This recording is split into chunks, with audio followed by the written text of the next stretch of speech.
মৰাণ মহাবিদ্যালয়ৰ নৱযাত্ৰা 2024 অনুষ্ঠানত মাহমৰা সমষ্টি বিধায়ক সুৰুজ দিহিঙীয়াৰ শৈক্ষিক বঁটা প্ৰদান। মৰাণ মহাবিদ্যালয়ৰ নৱযাত্ৰা 2024ত অংশগ্ৰহণ কৰি শৈক্ষিক উত্তৰণৰ দিশত এক নিদৰ্শন দাঙি ধৰে মাহমৰা সমষ্টি বিধায়ক সুৰুজ দিহিঙীয়াই।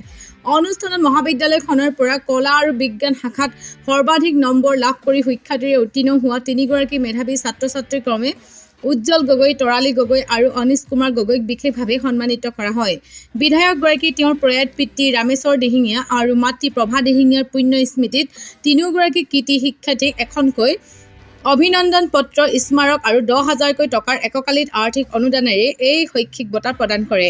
নৱপ্ৰজন্মক উৎসাহিত কৰাৰ লগতে ছাত্ৰ-ছাত্ৰীসকলৰ মাজত শৈক্ষিক প্ৰতিযোগিতাৰ মনোভাৱ গঢ়ি তোলাৰ স্বাৰ্থত অনাগত বৰ্ষসমূহতো ধাৰাবাহিকভাৱে এই বঁটা প্ৰদান কৰি যোৱা হ'ব বুলি বিধায়কগৰাকীয়ে ৰাইজৰ উপস্থিতিত সদৰি কৰে। মই এই মৰাণ মহাবিদ্যালয়ৰ এসময়ৰ ছাত্ৰ আছিলোঁ আৰু মই যেতিয়া বিধায়ক হৈছিলোঁ মহাবিদ্যালয়লৈ মোক নিমন্ত্ৰণ জনাইছিল।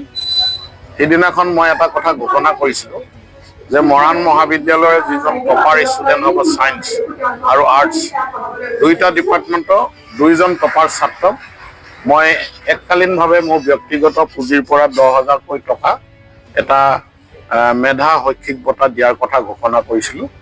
আজিৰ দিনটোত আমি গৌৰৱ অনুভৱ কৰিছোঁ। ঘোষণা কৰা মতে আজি আমি মৰাণ মহাবিদ্যালয়ৰ ছায়েন্স আৰু আৰ্টছৰ 2জন টপাৰ ষ্টুডেণ্ট, এইবাৰ 3জন হ'ল। ছায়েন্সত 1 নম্বৰ পাই 2জন ষ্টুডেণ্টে টপাৰ হৈছে আৰু আৰ্টছত 1জন। 3জন ছাত্ৰক মই ব্যক্তিগত পুঁজিৰ পৰা 10,000 টকা এককালীন এটা বঁটা প্ৰদান কৰিছোঁ আৰু আমাৰ মৰম আৰু স্নেহো তেওঁলোকক প্ৰদান কৰিছোঁ। এই অনুষ্ঠানটোত উপস্থিত থাকিবলৈ পাই মই গৌৰৱ অনুভৱ কৰিছোঁ।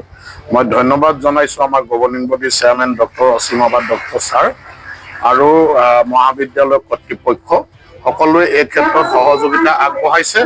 আমাৰ আশা আছে যে এই বঁটাটো যদিও টপাৰ ষ্টুডেণ্টক আমি দিছোঁ, যাতে ছাত্ৰ-ছাত্ৰীসকলৰ মাজত যাতে এটা প্ৰতিযোগিতাময় প্ৰভাৱ পৰে আৰু তেওঁলোকৰ একাগ্ৰতা যাতে বৃদ্ধি পায় আৰু প্ৰত্যেকজন ছাত্ৰ বা ছাত্ৰীয়ে যাতে নিজকে টপাৰ ষ্টুডেণ্ট হিচাপে প্ৰতিষ্ঠা কৰিবলৈ তেওঁলোকে চেষ্টা কৰে, তাৰ কাৰণে এই বঁটা আমি ঘোষণা কৰিছোঁ আৰু আজি প্ৰথমবাৰৰ বাবে 2024 বৰ্ষত আমি প্ৰদান কৰিছোঁ। ধাৰাবাহিকভাৱে এই বঁটা প্ৰত্যেক বছৰে মোৰ প্ৰয়াত পিতৃ আৰু মাতৃৰ স্মৰণত দিয়াৰ কাৰণে সিদ্ধান্ত লৈছোঁ আৰু যিমান দিনলৈকে ভগৱানে শক্তি দিয়ে, সাহস দিয়ে, ধৈৰ্য দিয়ে, মই এই বঁটা মহাবিদ্যালয়ৰ টপাৰ ষ্টুডেণ্টক দি যাম বুলি মই ৰাজহুৱাভাৱে ঘোষণা কৰিছোঁ।